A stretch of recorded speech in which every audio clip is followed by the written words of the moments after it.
আপনি টেলিগ্রামের মাধ্যমে খুব সহজে premium quality photo background remove করে নিতে পারবেন যদি আপনার ফোনে টেলিগ্রাম অ্যাপটা থাকে। এরকম ফটো আপনারা ব্যাকগ্রাউন্ড রিমুভ করে নিতে পারবেন মাত্র 2 সেকেন্ডে। চলুন আজকের ভিডিওটা শুরু করা যাক। তো ভিউয়ার্স, আমি চলে আসলাম আমার মোবাইল স্ক্রিনে আসার পরে আমরা টেলিগ্রাম অ্যাপসটা ওপেন করে নেব।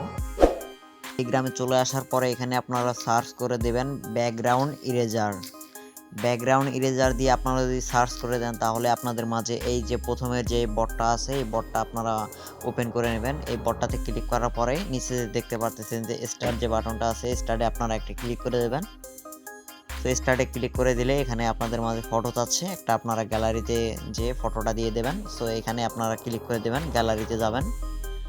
যাওয়ার পরে এখানে আপনাদের মাঝ থেকে এখানে আপনারা একটা ফটো দিয়ে দেবেন। সো আমি এখানে একটা ফটো দিয়ে দিচ্ছি।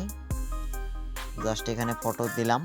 2 সেকেন্ডের মধ্যে, সর্বোচ্চ 2-3 সেকেন্ডের মধ্যে এখানে আমার ফটোটা পিএনজি আকারে দিয়ে দেবে। দেখেন আমার ফটোটা চলে আসছে। দেখেন কত সুন্দর প্রিমিয়াম কোয়ালিটি ব্যাকগ্রাউন্ড রিমুভ করে আমাকে পাঠিয়ে দিল। সো 2 সেকেন্ডে এখানে কোনো প্রকার অ্যাড দেখা লাগবে না, কোনো প্রকার অ্যাকাউন্ট করা লাগবে না, কোনো ঝামেলা ছাড়াই এখানে আপনারা ব্যাকগ্রাউন্ড রিমুভ করতে পারবেন জাস্ট টেলিগ্রামের মাধ্যমে কয়েক সেকেন্ডের মধ্যে। দেখেন এখানে যদি আপনারা আরও ফটো রিমুভ করতে চান তাহলে আপনারা আরও ফটো দিয়ে দেবেন। এখানে ফটো চাচ্ছে, আপনাদের গ্যালারিটা ওপেন করে আপনারা আবার ফটো দিয়ে দেবেন। এভাবে আপনারা ফটো রিমুভ করতে পারবেন। তো আজকের ভিডিওটা এই পর্যন্তই। সবাই ভালো থাকবেন, সুস্থ থাকবেন। আল্লাহ হাফেজ।